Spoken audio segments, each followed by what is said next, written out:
Hey there, Sharon Horne-Ellstrom here. Welcome to day 106 of our Get Your Goals annual challenge. Today we're talking about grief, judgment, and our spiritual goals and objectives, and our spiritual well-being, because they're all tied together. They might sound like different topics, but they really are interconnected. Judgment, of course, is the act of making a decision or forming an opinion about something. We do it automatically as humans. A lot of times we think of judgment as being negative, but it's really just an evaluation of a situation or something that we are experiencing. And it can be positive or negative. There's also two types of judgment. There's internal judgments, how we judge ourselves and how we acted in a certain situation. Have you ever had a conflict with somebody, had a conversation, and then after it was over, rehash it over and over and over again in your mind? That is internal judgment of yourself, of how you handled that situation. Then there's also external judgment, of course. We judge everything. We question everything. It's in our nature. It's how we're wired. So we can figure out if things are for or against us, if they're dangerous and we need to run away, or if there's something that we want to move toward. So today we're going to use judgment. We're going to think about how we judge things internally and externally and how that impacts our getting our spiritual goals and objectives. Now, grief, I probably should have done one of these a day, but we're running out of days, of course, and I wanted to talk about them both, and I wanted to make sure we covered them throughout this challenge. So grief, of course, it's the emotion associated with loss. Maybe I should have talked about it in February, but I like to keep February pretty upbeat and about love and positivity. So we'll talk about grief now. Grief, whenever we lose a loved one, whenever we have a major life change, it might be a positive life change. A lot of people have a grief process or need to go through the grief process when they do something like get married or have a baby. And it's not that they've had a loss, they actually have had a gain and a big change, but change can trigger the grief process as well. Grief process includes several stages, which you probably come in contact with throughout your life at some point: denial, anger, bargaining, depression, and acceptance. Now, we wish it was a smooth transition and you could just pop through each one of these stages and be done, but it generally doesn't happen. Every human being grieves in their own way and has their own process for it, just like we do for everything else. It just seems more pronounced when it comes to a grief situation. What did I say? Loss of a loved one, major life changes, and the end of a relationship. That's one that a lot of people forget to grieve, and then they'll hop into the next relationship and find themselves repeating the same challenges that they had in the previous relationship, because they never went through the process of figuring out what happened in the first one and understanding how they maybe needed to be different in the next one. So grief and judgment are things that we're going to do automatically. So we can either let them control us, or we can find ways to manage and control them.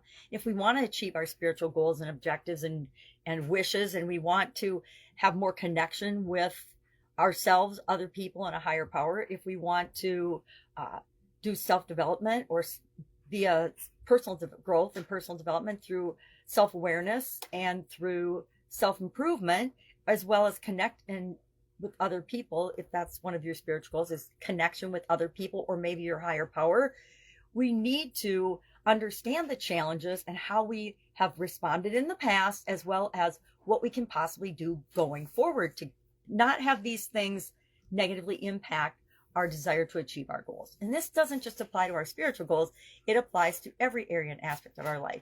When we have a major life change, when we have a loss of a loved one, when we have the loss of a relationship, or maybe even the start of a new relationship, we find ourselves grieving past relationships. It can show up in any form in each and every one of our lives. And it shows up differently for each of us. And that's why one of the best things we can do is become more self-aware, understand what things impact us, how they impact us, and then what we can do about them. A lot of times when we're in a negative situation, we get into this, we put ourselves in this little box, and we get smaller and smaller and smaller, and we believe that there's nothing we can do about anything, and we feel like we're just stuck in a situation. But the truth is, we always have tons of options. We just have to bust out of that and remind ourselves, this is how I feel right now, but this isn't forever, and this isn't how it has to be. This is how it was in the past, and the past things led up to this. I don't like this. Let's do something different. So what are some of the ways that we can do this? We've talked about this a lot this month. We can meditate. We can become more mindful. We can seek spiritual guidance. And that can be in the form of a coach, a teacher, reading things about people that have been through situations that we're going through. It can be by helping others and volunteering. One of the best ways to get outside of your own problems and challenges is to get outside yourself and help other people. Help people that are having challenges. Because guess what? Most of us human beings at some time or other, usually all the time, are having a challenge of some type. And so we can always help. Maybe it's just listening and lending an ear and loving people. Maybe that's all they need. So what's our action item today? We're going to do something different today, and we are going to actually think about the past. We're going to think about a situation in the past where we had what we consider a loss. Loss of a loved one, loss of a pet, right? Pets are loved ones. Loss of a job, loss of a career, loss of reputation, loss of anything, or a major change in our life that we went through, and maybe we struggled with it a little more than we needed to. And then we're gonna think about that. We're gonna realize it as we go about our day, and ask ourselves, and then share in the comments below what going forward is one thing you could do, one thing you'll commit to do that will help you through these life challenges and changes more efficiently and more effectively, and less with less struggle and less challenge. Because a lot of times if we're feeling challenged or struggle, it's really our emotions that we're not dealing with that are getting in the way. All right, that's it. Any questions, hit me up. I find these fascinating subjects because when I was younger, I was judgmental all the time, because we all are as humans, but I didn't understand that I was being judgmental and opinionated and obstinate and stubborn sometimes. Sometimes that got me hitting brick walls, and then I'd have a loss and I'd wonder, well, why the heck did that happen? And it wasn't until I turned inward with internal judgment that I realized that those are the things I can control. I can't control what crazy stuff happens in the world. I can't control the weather. Guess what? People judge the weather every day. It's raining outside. Wow. And then they'll form an opinion about it, because judgment is forming an opinion. Now, do we have any control over the weather? No, sorry. Hate to burst anybody's bubble, but we have no control over that.